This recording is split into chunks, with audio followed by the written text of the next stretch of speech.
Oh querer santo, al dar principio a esta charla te pido, te suplico, te invoco que no me dejes un solo instante sin ti, a fin de que tú hables, tú expliques, tú mismo hagas conocer quién eres y cómo quieres ser vida de todos para dar a todos tus bienes. Si me dejas hacer a mí, yo no sabré hacerte conocer como tú quieres, porque soy incapaz, pero si lo haces tú, triunfarás. Te harás conocer y tendrás tu reino en el mundo entero. Oh querer santo, con tu potencia eclipsa todos los males de las criaturas. Pon tu basta omnipotente, a fin de que extravíen el camino del pecado y se reencuentren en el camino de tu divina voluntad. Y a ti, mamá, reina del fiat divino, consagro en modo especial esta charla a fin de que tu amor, tu maternidad, se extiendan en mis palabras para llamar a tus hijos a vivir junto contigo en aquel mismo querer del cual poseíste su reino. Y mientras comienzo, imploro inclinado a tus pies tu materna bendición para todos nosotros. Bueno, esta charla va a ser un resumen de la segunda charla, el segundo video, que es largo, muy largo. Me han dicho que era densa y que era larga, así que pensé en hacer una especie de síntesis. El gran problema de todo esto es que hay cuestiones que no siempre se pueden resumir y uno siempre trata de ir fundamentando aquello que dice, o desde la Biblia, desde el catecismo, desde la tradición, desde la mística, especialmente de los escritos de Luisa y otros místicos tan queridos como María Valtorta. Mis charlas de Luisa tienen un único fin. Lo aviso para que, ya lo había dicho, pero ¿cuál es? Despertar el deseo de que la lean a Luisa. Es decir, que vayan a leerla a ella, que no me escuchen a mí. Y leyéndola, conozcan el don de la divina voluntad. Repito para aquellos que dicen que solo debo leer a Luisa en mis videos y no dar interpretación alguna, ni hacer comentario alguno. Primero, esto es imposible, es de una falta de lógica total. Pero esto no es un video audiolibro. Si quieren escuchar a Luisa, pongan un audiolibro. Igual lo que yo pretendo es que la lean a Luisa, no tengo ningún otro interés. Y bueno, y utilizo lo que yo de alguna manera fui intuyendo conociendo muy pobremente sobre Luisa, pero en el fondo mi única intención es eso, que la lean a Luisa. Y es más, nunca estuvo en mí la idea de hacer videos sobre Luisa Picarreta. Yo no soy un experto en la sierva de Dios. Yo, como mucho, soy un pequeño hijo suyo. Y habiendo en internet tanta gente que sabe tanto de Luisa, y creo que sapientísimos en la vida de la divina voluntad, no quiero dar nombres, pero son por todos conocidos, los que realmente saben de Luisa. Bueno, a ellos sí, escúchenlos. Y después vayan a leer la Luisa igual. ¿eh? Es decir, si a través de mi video ustedes van a leer a Luisa, mi objetivo está cumplido. Las charlas que doy presenciales, son para que la gente conozca que existe Luisa Picarreta y que es la depositaria del don de dones, del don de la divina voluntad. Punto. Después desaparezco, no me interesa. Es para eso, para que conozcan el don. Y ahora voy a la síntesis de la segunda charla. Y en esta segunda charla voy a agregar algunos detalles no explicitados quizá en la otra y voy a poner gráficos nuevos. Pero repito que como es una síntesis van a quedar aspectos en el medio a desarrollar y que al que le interese pensarlos o meditarlos los vayan a ver en el video de las 2 horas, donde despliego la lógica del reino trinitario del amor divino, que de alguna manera tiene su fuente y principio en la divina voluntad. Ahora voy a hacer una síntesis intentando explicar cómo Dios vive, cómo es esa vida y cuál es su designio cuando saliendo de sí, de la Trinidad, la despliega en la creación, especialmente en el hombre. ¿Sí? Bueno, la primera verdad es que Dios es. En el principio estaba Dios. Dios era. La mejor expresión de esta primera verdad es en presente. Dios es el que es. Y el que es amor. Lo que Dios es, lo realiza y lo hace simultáneamente. No hay lapso entre su ser y su obrar. Y Dios, siendo amor, ama. Había dicho que el Catecismo de la Iglesia Católica en el 733 dice: Dios es amor. Y el amor, que es el primer don, contiene todos los demás dones. Vuelvo a la idea, Dios es acto puro de ser y ese acto es amar. Y ese acto de amar es realizado por su voluntad. Siempre y eternamente ama en un solo acto, y esto que es, y este acto único es en virtud de su divina voluntad. Es decir, lo que se predica, lo que se dice que hace la divina voluntad es el acto eterno de amor. Esta operación de Dios, este querer divino, es propio de su esencia, su ser divino, y no hace otra cosa más que amar.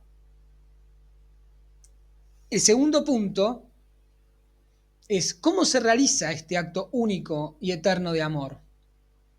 Ya había dicho que el amor necesita algunas condiciones para realizarse. Para formarse necesita dos personas distintas, es decir, alteridad, semejantes, es decir, que sean iguales en naturaleza, en sustancia, un mismo grado de ser, libres y que haya correspondencia. Es un dar y un recibir. El amor es darse y recibir mutuamente, es darse mutuamente. Es decir, de dos personas que libremente se dan, y aquí procede la tercera, procede una tercera persona semejante y consustancial, que es el amor. Y en ese amor se da una unidad perfecta. Son dos amando unidos por ese amor mutuo. Y había dicho, y en este sentido, que el amor no puede realizarse solo, con uno mismo. Y lo siento por todos los profetas de la New Age, del autoconocimiento, de estas técnicas pseudo-budistas y el resto de los amantes del yo humano. No existe la autoestima en este sentido ni en ningún otro. No puede hablarse de amor si es un autovolcarse hacia sí mismo. Esto lo que lleva es al camino de la condenación, no trasciende, es muerte para quien lo realiza. Así que por favor, los que lo hacen dejen de practicar todas esas meditaciones y prácticas respiratorias, que lo único que hacen es volver al hombre sobre sí mismo y que verdaderamente tienen olor a demonio. Pero bueno, retornando al tema, el amor se establece en el marco de una relación. Vuelvo a la idea, hay una primera persona que se da, pone su amor en una segunda persona y al corresponderle a esta segunda persona procede la tercera persona semejante y consustancial, el mismo amor. Ese es el amor y no otra cosa. De esa correspondencia entre la primera persona que se vuelca en la segunda, procede el amor, la tercera. Dios es uno y es trino. El amor de Dios consiste en amar y ser amado. El Padre, la primera persona, pone toda su vida en el Hijo, segunda persona en la Trinidad. El Hijo le corresponde realizando esa vida en su ser y en sus obras, y de esa correspondencia procede el Espíritu Santo, que los unifica, siendo él mismo su amor, el amor mutuo del Padre y del Hijo. Y es en esta realidad trinitaria donde se hace posible el amor. La unidad y la multiplicidad están signadas por lo trino. Solo se da la unidad si son tres, y son tres en virtud de la unidad. Y ambas realidades se dan en modo simultáneo y eternamente. No se puede decir que una es antes que la otra. Son uno y son tres. De allí que se pueda decir que toda perfección es siempre y solo sí es una y trinitaria. Lo perfecto se despliega y es trinitariamente. Así que lo múltiple se realiza y se manifiesta en virtud de su unidad y tiende a la unidad.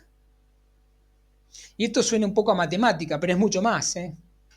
Aquí 1 más 1 son 3 y 3 es igual a 1. El Padre se dona al Hijo y procede el Espíritu Santo. 1 más 1, 3. Y en esa Trinidad se encuentra el único, el Dios eterno, vivo y verdadero. 3 es igual a 1. Los tres son distintos entre sí, pero son un solo Dios. En el libro 31, en el punto 3, y me hace gracia que justo tengo el texto ahora, que justo la lectura tenga estos dos números, el 3 y el 1, ¿no? Porque el libro es el 31 y el punto 3. Jesús le habla a Luisa sobre la vida trinitaria y le dice así: nuestra divinidad adorable es llevada por naturaleza, en modo irresistible, sin jamás cesar, a generar continuamente. Y el primer acto generador lo hacemos en nosotros mismos. El Padre me genera continuamente, y yo, su Hijo, me siento generado continuamente en Él. El Padre Celestial me genera y me ama. Yo soy generado y lo amo, y del uno y el otro procede el amor. Pero le dice Jesús a Luisa que para que un bien sea completo, tiene que ser por dentro y por fuera. Es decir, tiene que darse ad intra y ad extra. Que si no se tiene por dentro y por fuera es incompleto. Tenemos un Dios que ama en su divinidad, en el ad intra trinitario. El Padre genera y ama al Hijo, el Hijo generado y ama al Padre y procede el Espíritu Santo. Pero esta realidad también debe darse afuera, también en el ad extra divino debe darse ese amor para ser completo. Y estaríamos apuntando a las relaciones de Dios fuera de su divinidad. La pregunta era, ¿cómo conservar estas características que dijimos del ad intra divino en el ad extra, es decir, fuera de la Trinidad divina? ¿Cómo fuera de Dios podría haber semejanza? Si Dios es uno y fuera de Él no hay otro Dios. ¿Cómo podría ser que una criatura pudiese recibir a todo Dios y corresponder absolutamente a Dios siendo criatura? Y habíamos dicho que en el ave eterno de Dios, desde siempre, aparece la criatura más excelsa de la creación, el hombre Dios. Y esto está expresado en el prólogo de San Juan, el famoso, lo voy a decir en griego, pero como es famoso, supongo que en argen hologos kai hologos en proston theon, kai theus en hologos, en castellano. En el principio era el logos, el verbo eterno. En el principio ya estaba el verbo eterno. Y el logos era con Dios, el verbo estaba con el Padre. Eran dos personas. Y la tercera que procedía de ellos, el Espíritu Santo. Y el logos, el verbo era Dios. Es decir, en el eterno Dios aparece el Hijo unigénito del Padre, que estaba con el Padre y era Dios con el Padre. El verbo eterno que se humana, se hace criatura, y que en el tiempo se encarnará en el seno de María Santísima. Ella que es la segunda en el orden de la creación, creada para el hombre con mayúscula, para el Hijo de Dios. Y entonces, así como en el ad intra el Padre se da en el Hijo, o sea, se da al Hijo, lo genera, en el ad extra se revela en el Hijo. El Hijo Jesucristo es el ad extra de Dios. El Hijo se pone fuera de la voluntad, para que la realidad del amor sea comunicado tanto dentro de Dios como por fuera. Dios forma la humanidad del Verbo para poderse dar fuera, ponerse fuera y donar su vida, expandir su reino, comunicar el bien que es y posee fuera de la divinidad. Pero debía ser una criatura que pudiese contener esa divinidad. Y esa criatura engendrada, no creada, era el Verbo humanado. De la misma naturaleza del Padre, Dios, Dios y hombre. Dios y criatura.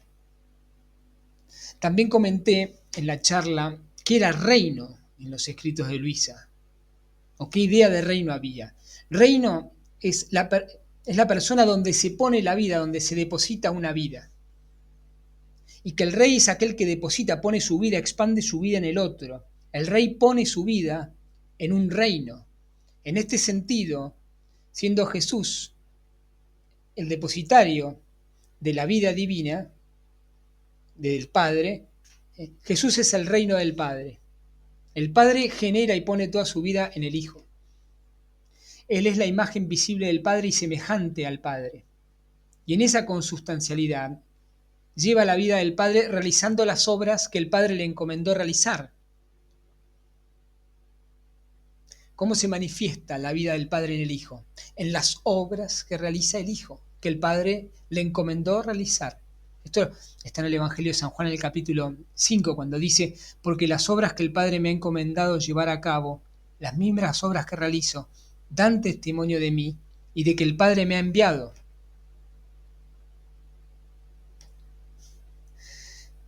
Y decíamos que así como Jesús era el reino del Padre y tenía en sí ese reino viviente, así como la Trinidad tanto ad intra como ad extra necesitaba realizar este acto amoroso, Jesús también tenía que poner este acto amoroso fuera de sí.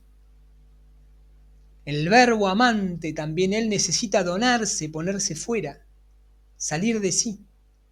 Que lo que vivía en el ad intra, ese reino del Padre, lo pusiese y lo tuviese en el ad extra. Él que poseía el reino, que era el reino de Dios, necesitaba poner su reino fuera de sí, donar su vida, amar.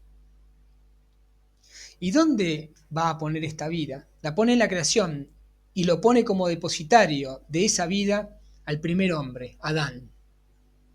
Dice Colosenses de Cristo, todo fue creado por él y para él. ¿Para qué? Para poner vida, su propia vida, su reino.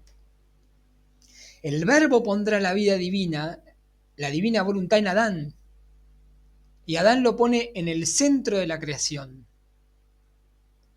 En el libro 35 dice, tú debes saber, le dice Jesús a Luisa, tú debes saber que la finalidad única por la cual creamos al hombre fue propiamente esta. La creación debía servir como habitación del hombre y el hombre debía servir como habitación nuestra. Presten atención en la sucesión y expansión del reino. El Verbo es el Hijo, el Verbo es el reino del Padre. Los hombres son el reino del Hijo y la creación lo será de los hombres, pero todos uno en el amor. La creación debía servir como habitación del hombre y el hombre debía servir como habitación nuestra. Queríamos formar tantas vidas nuestras por cuantas criaturas sacábamos a la luz del día. Cada una de ellas debía poseer nuestra vida, pero vida hablante y obrante. Ven la extensión del reino, ¿no? Así que Jesús crea toda la creación y crea a Adán. Lo forma Adán del barro, crea toda su realidad de criatura humana y después de formar al hombre, insufla en el alma de Adán su mismo espíritu, su misma vida, su divina voluntad, para actuar conjuntamente con el hombre. Ponía en el hombre su mismo amor para que el hombre tomase ese amor divino para amarlo con el mismo amor de Dios. Esa donación amorosa de Dios le daba semejanza con Dios, es decir, lo divinizaba. Es importante, siempre voy a decir lo mismo, entender esto. ¿Dónde lo diviniza? ¿Dónde lo hace semejante así? No en el ser, no en el ser, no en su esencia. Adán era hombre, no era Dios. ¿Dónde está la semejanza? En la acción. Así como Jesús realiza las obras que el Padre le encomendó, Adán realizará las obras que el Hijo ha depositado en él. Obras de Dios en cada una de sus obras de criatura. La posibilidad de que el hombre realizara actos en Dios y con Dios, en sus propios actos de criatura. Les recuerdo también el punto donde explicaba que la vida consistía en obras, en acciones. ¿Cómo nos damos cuenta que hay vida? Porque hay acciones, porque hay obras, ahí está operando el cuerpo. Y que esas acciones surgían de una voluntad. La vida son obras, acciones, actos, y esos actos surgen de una voluntad. Jesús, el Verbo, lleva la vida del Padre realizando sus obras divinas. Adán lleva la vida del Hijo realizando las obras del Verbo. ¿Cómo? Uniendo su voluntad humana a la divina y realizando conjuntamente con esa voluntad acciones y actos.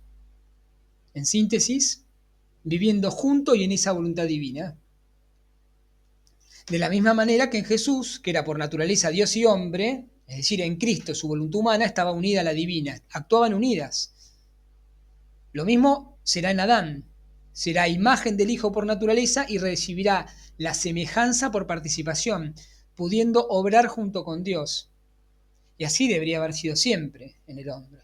Lamentablemente la caída. Pero el hombre fue pensado para esto. para que Dios pudiese desarrollar o poner sus actos de Dios y hacerlos conjuntamente con el hombre. La semejanza que recibe Adán es que tanto él como todo hombre iba a actuar junto con Dios. Emmanuel, Dios con nosotros, Isaías 7:14. El hombre va a obrar, va a hacer lo mismo que hace Dios, con Dios viviendo en él. El ser divino le participa su acto, es decir, su propia vida.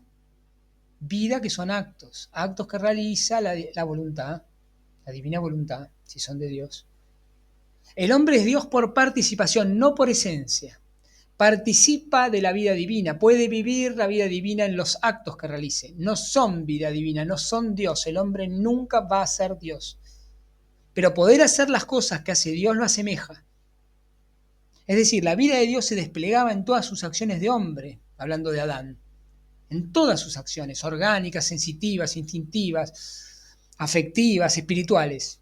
No había acto en Adán donde no concurriesen estas dos voluntades, que se amaban y se buscaban. La voluntad del hombre por esencia con la voluntad divina participada. La voluntad humana sirviendo y coronando a la divina, que era la reina. En el libro 12, Jesús le dice a Luisa: hija mía, si supieras cómo deseo, suspiro, amo la compañía de la criatura. Es tanto que si al crear al hombre dije, no es bueno que el hombre esté solo, hagamos otra criatura que lo asemeje y le haga compañía, a fin de que uno forme la delicia del otro. Estas mismas palabras antes de crear al hombre las dije a mi amor.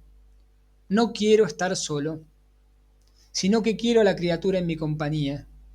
Quiero crearla para entretenerme con ella, para compartir con ella todos mis contentos. Con su compañía me desahogaré en el amor. Por eso la hice a mi semejanza. Y así llegamos a la creación de Adán. Dice el Génesis, en el relato ya vista, el Señor plantó un jardín en Edén. Recuerden que Edén quiere decir delicia, y que había citado el libro de Proverbios, haciendo hablar a Dios sobre Adán. Yo estaba a su lado, como a un hijo querido lo amaba, y lo deleitaba día tras día, recreándome delante de él en todo tiempo, recreándome sobre la faz de la tierra. Y mi delicia era estar con los hijos de los hombres. Este jardín, como dice Cirilo de Jerusalén, es el corazón de Adán, el alma del hombre. Ya les había dicho que es el mismo lenguaje que usa el Cantar de los Cantares cuando se refiere al alma, ¿no? Eres un jardín cerrado, una fuente sellada, amada mía. Aunque mi amado sople sobre su jardín. En el libro 15 dice Jesús: Dios creó el verdadero Adán personal en el alma y en el cuerpo del hombre, Edén todo celestial, y después le dio por habitación el Edén terrenal. Todo era armonía y felicidad en la naturaleza humana. Y en ese jardín, que era el alma de Adán, dice el Génesis, colocó dos árboles. El árbol del conocimiento del bien y del mal, la voluntad humana, es decir, primero crea todo el humano, la realidad física representada en el barro y la realidad espiritual, el alma con sus tres potencias, la voluntad humana, la inteligencia y la memoria. Ese es el primer árbol, el árbol de la voluntad humana. En la Biblia es el árbol del conocimiento del bien y del mal, una voluntad que puede elegir el bien o el mal. El bien será vivir para Dios, el mal vivir para sí mismo. Y luego, eso ya lo vamos a ver más tarde, y luego infunde en esa alma del hombre su misma vida divina, su divina voluntad para vivir con y en la criatura humana. Y este es el segundo árbol, el árbol de la vida. El árbol de la vida divina, de la divina voluntad. El querer divino, el amor. Adán era el reino del Hijo unigénito, del Verbo. Vivía con Dios en su interior. Participaba de la vida divina. Pero siempre volvemos a la misma cuestión. Para que algo sea completo tiene que darse adentro y afuera. Es decir, adintra, Adán participaba de ese amor divino. Pero también Adán estaba solo, incompleto hacia afuera. Una persona, imagínense que en su interior lleva la misma vida divina como vida de su vida, y que además corresponde esa vida y vivía en ese amor, pero él también en ese fuego que lo quemaba de amor, necesitaba expandir, poner esa vida divina que era participada fuera de él, en otra criatura, adextra, y así multiplicarla. Pero, dice el relato de Génesis, no encontró ninguna criatura a su altura que lo ayudara, no encontró una ayuda semejante. Otra criatura que fuese cáliz, que fuese vaso, que fuese continente, que pudiera contener esa vida divina. Vida que era humana en su esencia y divina por participación. No tenía reino Adán fuera de sí, sobre el cual expandir todo su ser y la vida divina participada. Estaba solo. No encuentra en la creación un ser semejante, y si no hay semejanza, no puede ser correspondido. Y si no hay correspondencia y comunicación de la vida, no puede proceder el amor. La tercera persona no puede manifestarse ni visible ni invisiblemente. Nombra a todas las criaturas, las nombra esencialmente con la palabra, las conoce, pero ninguna era capaz de contener ni devolver el amor que poseía. No había criatura semejante para recibir su vida. Por lo tanto, no habría transmisión ni generación de vida. No tenía reino. En definitiva, no tenía reino. Adán no podía ponerse fuera, poner su ser, su semilla, el don que poseía fuera de él. Sin una tierra, sin un templo, sin un continente que contuviese esa vida. Vuelvo a recordar, una vida que era humana en el ser, en su esencia, y divina en sus actos, porque era participada por Dios que obraba en él. Y así como el verbo es generado por el Padre y al Padre se dirige, vendrá Eva. Eva vendrá de Adán y a él se dirigirá. Eva será el reino de Adán, el continente donde depositar esa vida que llevaba. Recuerden que reino es aquella persona donde uno pone su vida. Mi mujer es mi reino, pero yo no reino sobre ella despóticamente, sino yo tengo que morir para ella como Cristo murió por su iglesia. Yo en mi mujer tengo que poner mi vida. No estoy tomando la vida de mi mujer, yo le estoy dando la mía. Ella me va a corresponder para que haya verdadero amor. Bueno, lo mismo sucede con Adán y Eva. Eva es el reino de Adán, y Adán va a poner su vida en ella. Su vida como hombre y su vida participada del conocimiento y de la vida de Dios. Adán lo hace de tierra, pero a Eva la saca de Adán. Pero tanto el hombre como la mujer, para que quede claro, los crea con la misma dignidad. Son imagen y semejantes entre ellos. Y ambos dos son imagen y semejanza de Jesús, el hombre Dios. Adán y Eva, dice el volumen, libro 26, fueron constituidos en un estado de santidad y justicia original. Y esta era una participación de la vida divina. Vuelvo a un tema importante. Así como el verbo es generado por el Padre para poner su reino en él, ambos en el amor van a formar la divinidad. También Eva sale de Adán para que él ponga su vida en ella, y los dos en el amor forman la humanidad.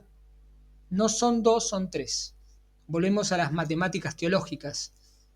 1 más 1, 3. Y ahora no en la Trinidad divina, sino en la humana, imagen de la divina. De hecho, el matrimonio cristiano es la representación perfecta en cuanto que es sacramento de la Trinidad divina. Una primera persona que se da en una segunda y que de la correspondencia procede una tercera. Y esto sucede en la divinidad, entre las tres divinas personas, y en el matrimonio, entre los hombres. El marido ama a su mujer, y de dos que se aman surge el amor. Y en el campo de lo visible, los hijos, una tercera persona.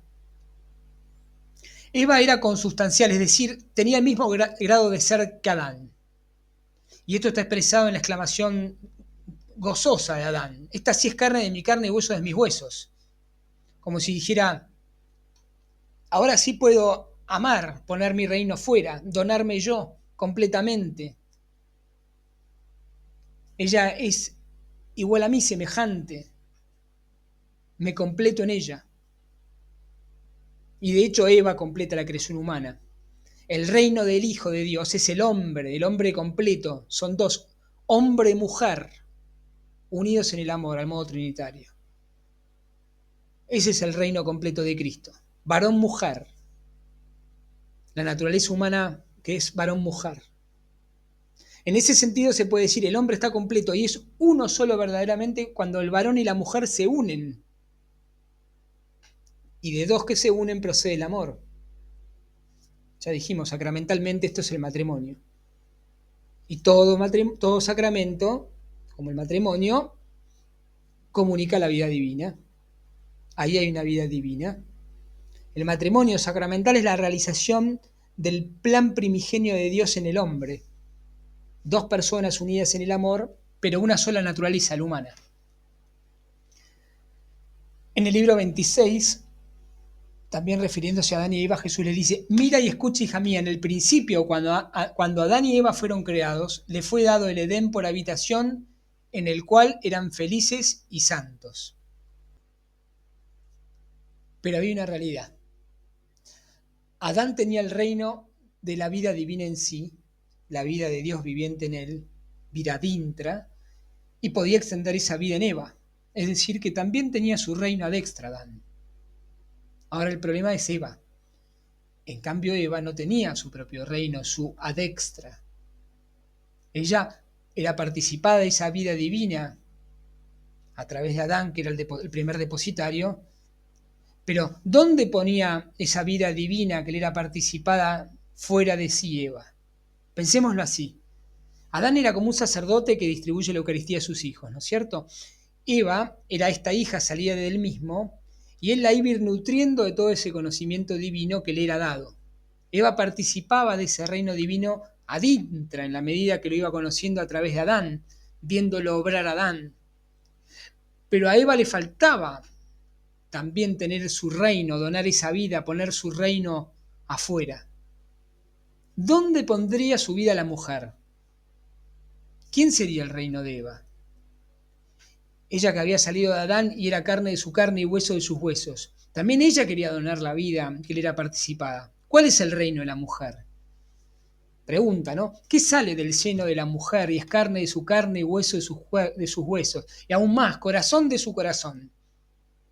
Los hijos. Los hijos serían su reino, donde ella volcaría todo su ser. Las que son madres me lo van a entender muy bien. Y estoy hablando yo que soy papá, pero yo sé que lo que es ser madre, no lo sé en carne propia, pero veo que hay una superioridad, vamos a decirlo así. Así que las que son madres esto lo saben mejor que yo. ¿En qué piensan generalmente? En sus hijos. ¿Pero por qué? Porque son su reino. Es donde ustedes ponen toda su vida, esa vida que reciben de Dios y también del amor que tienen con su marido. Pero así como Eva sale de Adán, ¿qué sale de ustedes? Los hijos. Adán y Eva eran uno en el amor. Se daba entre ellos la perfección trina.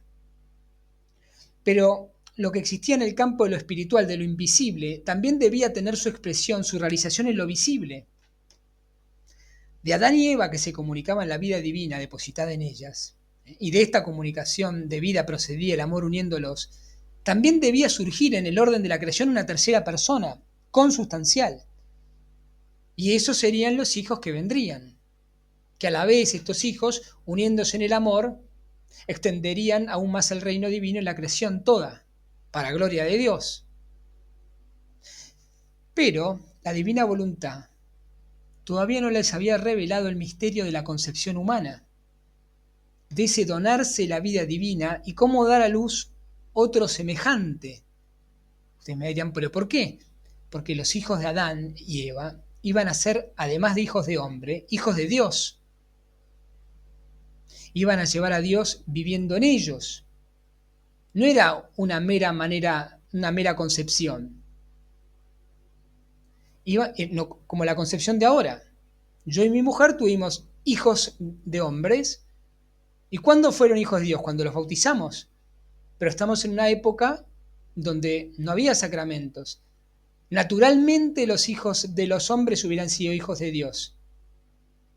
Iban a concebirse hijos de Dios siendo hombres. Pero el problema es que si iban a ser hijos de Dios, tendría que intervenir Dios. ¿Cómo Dios intervendría en esta unión y en esa concepción? ¿Cómo llegar a ser una sola carne siendo dos distintos y semejantes a la vez? ¿Cómo llegarían a generar una tercera persona visible, hijos? Estaba velado. Era un misterio. Y en ese misterio no conocido estaba la prueba. Repito, el tema es que esos hijos de Adán y Eva que vendrían no serían solo hijos de hombre, hijos de dos criaturas que se unen, serían hijos de Dios directamente. Porque la vida divina comunicada a los primeros padres se extendería en sus hijos. Pero Dios se había reservado el derecho, por ser Dios, del misterio de la generación de esos hijos suyos en la criatura humana. Si serían hijos de Dios, se necesitaba a Dios, la intervención de Dios. El hombre no podía gestar con su sola voluntad humana hijos de Dios, solo hijos del hombre. Y la divina voluntad no les había comunicado el conocimiento de la generación de los hijos de Dios. La prueba, ¿cuál era? Estaba en no hacer las cosas sin Dios, no buscar generar hijos con su sola voluntad. Es decir, no comer del árbol del conocimiento prohibido, velado, no hacer las cosas al solo modo humano, prescindiendo del modo divino. Es decir, a no gestar con su propia voluntad, sin la voluntad divina, de hacer las cosas de criaturas sin Dios. Estaba en no intentar conocer el misterio de la generación de la vida, de la creación, en no pretender ser dioses generadores, creadores de vida.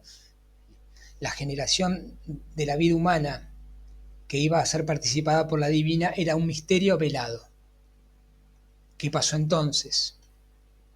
He aquí que el ángel caído, Lucifer, envidioso del Verbo encarnado, en primer lugar, y envidioso de que a través del Hijo teníamos todos los hombres un destino divino, fue a hacerle la guerra a Dios en su criatura dilecta. Y como dije la otra vez, fue una guerra por fuera y por dentro. Por dentro porque destruyó la vida de la divina voluntad operante en el hombre, obrante en la criatura. Y afuera destruyendo la donación y la generación de esa vida, del hombre a la mujer, y destruyendo la unidad a la que habían sido llamados ellos y sus hijos. Y esta doble destrucción sucede justamente bajo el árbol prohibido, bajo el árbol velado, el árbol de la voluntad humana, del yo humano, el árbol del conocimiento del bien y del mal. Y fíjense en esto, ¿no? El astuto demonio sabía muy bien por dónde entrar y por quién entrar. Y siempre va por ahí, ¿eh? Y sabe muy bien señalar la necesidad. Por acá arranca siempre. Atentos todos, ¿eh? Acuérdense cómo tienta, ¿eh? Acuérdense, por ejemplo, cuando en el desierto lo tienta Jesús. Le habla del hambre, la necesidad que tenía Jesús, del hambre que tenía Cristo, y lo tienta diciendo que convierte las piedras en pan. Siempre va a entrar por ahí. Siempre se repite, no tiene otra fórmula. Y en este sentido, pregunto, ¿no? ¿Quién tenía un gran deseo? ¿Quién más que nadie quería un reino fuera de sí, dar la vida fuera, poner su vida fuera, dar a luz, digamos, esa vida que le era participada? Respuesta, Eva, la mujer. La mujer quería ella también generar vida, volcar su propia vida fuera de ella. Adán encontraba en Eva su vida, en ella ponía su vida y a ella se entregaba amándola. Eva también quería generar un fruto para que al modo de su esposo y padre de Adán se volcase y se entregase amando completamente. Por eso la serpiente le habla del fruto, no una manzanita, sino que en este sentido el diálogo es sobre los frutos, sobre los hijos. A ver, ¿de qué hablan las mujeres recién casadas y las no tan casadas? Las no tan recién casadas, digamos, ¿no? O las madres primerizas, por sobre todo tema, ¿de qué hablan? De los hijos, de la generación de los hijos. De eso habló con Eva. Así que el demonio, después de hacerse el distraído preguntándole sobre el resto de los árboles, pone énfasis en el fruto que Eva aún no conoce, que no probó, ni puede porque todavía está velado. El fruto de ese árbol que dice el Génesis, que atraía la vista y que era tan excelente para alcanzar conocimiento. ¿Conocimiento de qué? Bueno, de cómo sería la concepción de los hijos de Dios, que iban a ser hijos de ella, sobre el fruto de su vientre. Ese era el conocimiento. ¿No dice acaso? El ángel santo a la excelsa Madre de Dios, bendito es el fruto de tu vientre. Pero mientras que la Santa Virgen no intenta develar el misterio de la encarnación del Hijo de Dios, dando su fiat incondicional, Eva, todavía virgen y santa, no quiere confiar en el poder del Altísimo, que la hará madre de hijos de Dios, y busca conocer el misterio prohibido. El fruto era deleitable. Ella deseaba tanto ser mamá, tener su reino. El demonio había despertado ya la autonomía de su propia voluntad, de la voluntad humana. Ya no escuchaba a la divina, ya no se fía de Dios, como lo hizo María, y por eso desobedece. Y pierde su santidad al tomar el fruto. Porque entonces conoce el misterio de la concepción, pero no al modo divino, sino al modo de criatura, como el resto de los animales. Y ese conocimiento la baja a lo animal. Y de ser mujer se vuelve hembra, como le dice Jesús a María Valtorta. Y se desordena sus sentidos, sus instintos toman formas bestiales. Y como necesitaba para ser madre al hombre, una vez que come ella y conoce cómo es, busca a Adán, porque sabe que necesita el varón. Ya no varón, macho, ¿no? Va con ese fruto y ese conocimiento, con su deseo, ¿no? Adán, y lo seduce, y él también entonces conoce lo prohibido desobedeciendo el mandato divino. Hicieron su voluntad, separándose de la de Dios, y conocieron entonces la vida sin Dios. Sí, serían como dioses, como dijo la serpiente, claro que sí, pero sin Dios. De alguna manera creadores de criaturas, de hombres sin Dios, porque habían sacado a Dios de su vida y de todos los actos de su vida. Y entonces el resultado del acto generativo de vida entre dos criaturas, ¿qué eran? Criaturas. En el hombre, vida sin Dios. Ya no hijos, sino crías de hombre, hijos de criatura. Y finalmente sí, funda la luz, sin la luz de Dios. Y con la desnudez del cuerpo y del alma ya sin Dios, por supuesto que vino la oscuridad y un inmenso, inmenso dolor para los primeros padres. Y quiero volver un segundo al relato del Génesis, ¿no? Donde le hace el demonio mirar a través de Eva este árbol de la voluntad del bien y del mal y lo invita a comer de sus frutos. El demonio convence a Adán a través de Eva de ser Dios sin Dios, de hacer su propia voluntad y dejar de alimentarse y vivir de voluntad divina. Este es el pecado original, la ausencia del bien divino, de la divina voluntad, de la vida divina obrante en el hombre. Y el pecado original, como lo dije en la charla, que hoy estoy resumiendo, fue primeramente de Adán. La condición de ser el primer hombre lo hacía responsable. Adán, desde que fue creado, realizó en Dios los primeros actos de vida humana. El primer latido, el primer respiro, el primer movimiento, pensamiento y así de todos los actos de Adán, todos ellos fueron realizados conjuntamente por Dios en él. Y todas las acciones, todos los actos de los hombres tienen su origen en los actos de Dios en Adán. Él era el depositario de la vida humana participada por la vida divina y depositario también del conocimiento de la vida divina, no Eva. Eva venía de Adán, los actos los tomaba de Adán, había salido de su costilla, era hueso de sus huesos y carne de su carne. La responsabilidad primaria es de Adán. Él era el responsable de toda la vida humana, de toda la familia humana. La orden, el primer mandamiento de no comer del árbol de conocimiento del bien y del mal se lo da Adán. Y en el relato bíblico, recién después de esa orden, aparece Eva. Dios primero elige un depositario de un don y si este es fiel lo expande al resto de sus criaturas. Esto, entre tantos, porque hay varias lecturas, en el libro 14 dice Jesús: yo tengo la costumbre de cumplir mis más grandes empresas con uno solo y después las difundo. ¿No fue un solo hombre que arruinó todos mis designios? Imagínense el dolor de Adán al ver que los mismos actos de siempre los realizaba, pero ya sin vida divina en él.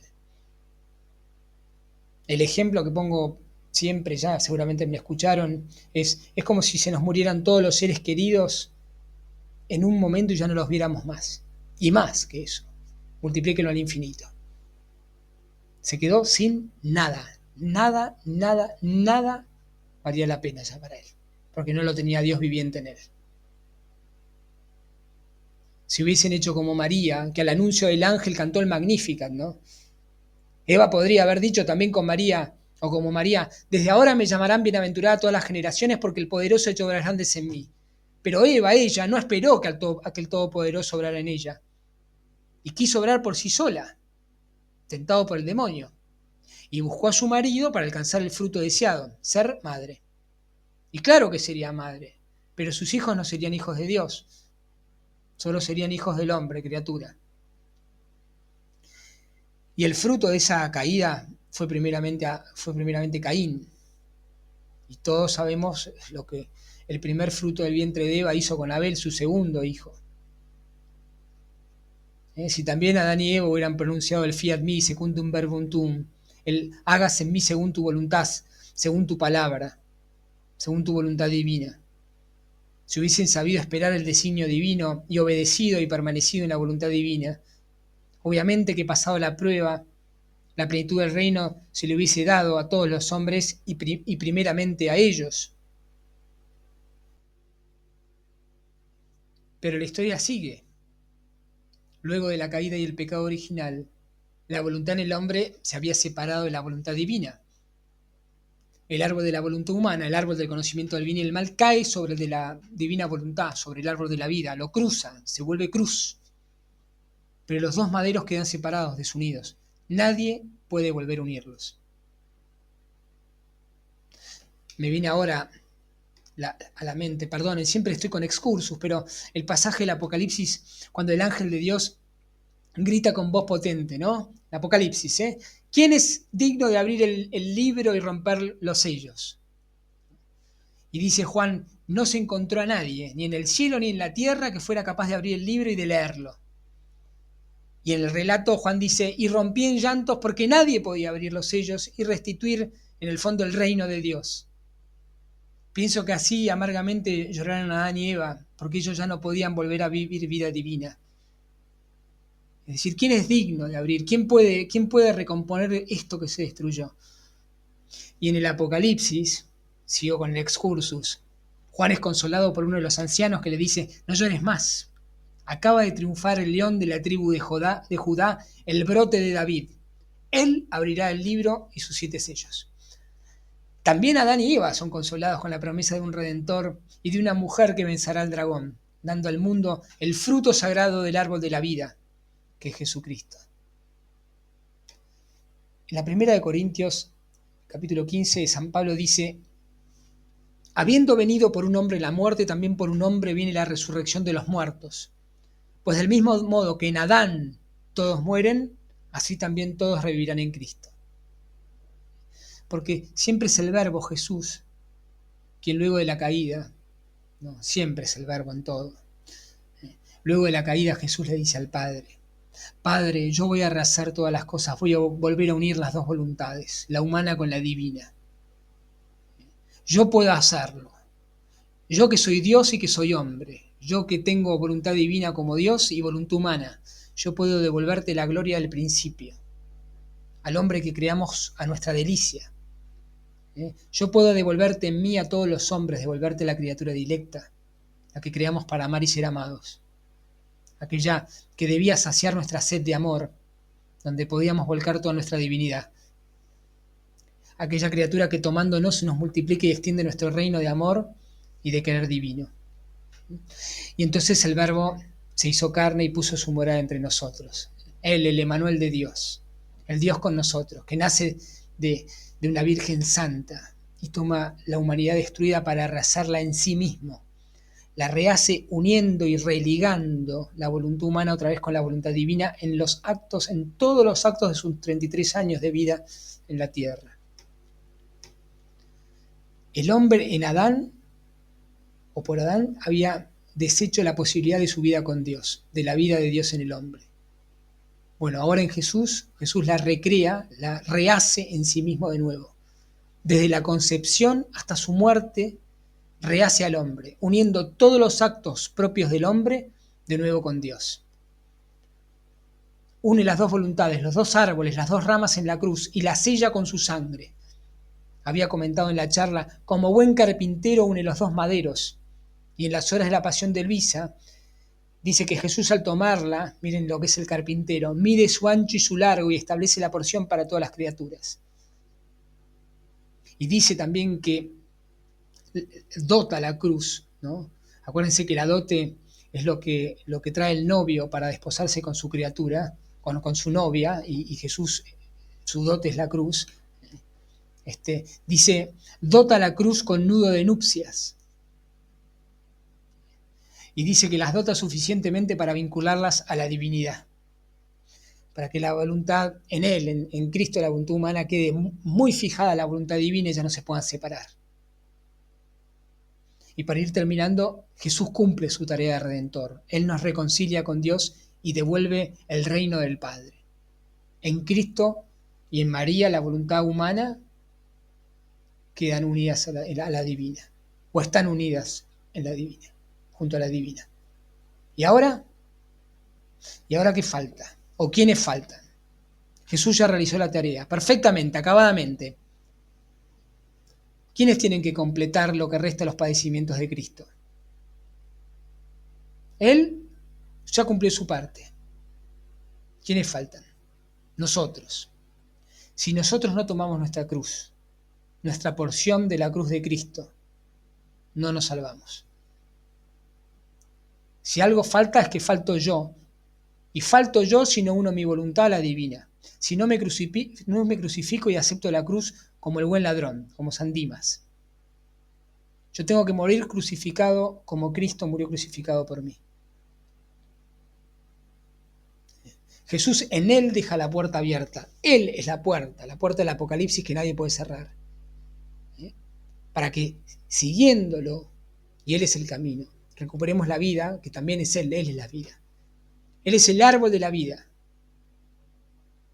Decía en el Apocalipsis, al vencedor le daré de comer del árbol de la vida. Le va a dar, a hacer vivir con su misma divina voluntad. Y dice, yo le daré un corazón nuevo y pondré en ellos un espíritu nuevo. Quitaré de su carne el corazón de piedra y le daré un corazón de carne. Esto es Ezequiel 11. Y para terminar, el catecismo dice en el numeral 260, el fin último de toda la economía divina es la entrada de las criaturas en una unidad perfecta de la bienaventurada Trinidad. Pero desde ahora somos llamados a ser habitados por la Trinidad Santísima. Y citando a Juan dice, si alguno me ama, dice el Señor, guardará mi palabra y mi Padre le amará, y vendremos a él y haremos morada en él. Amén. Fiat.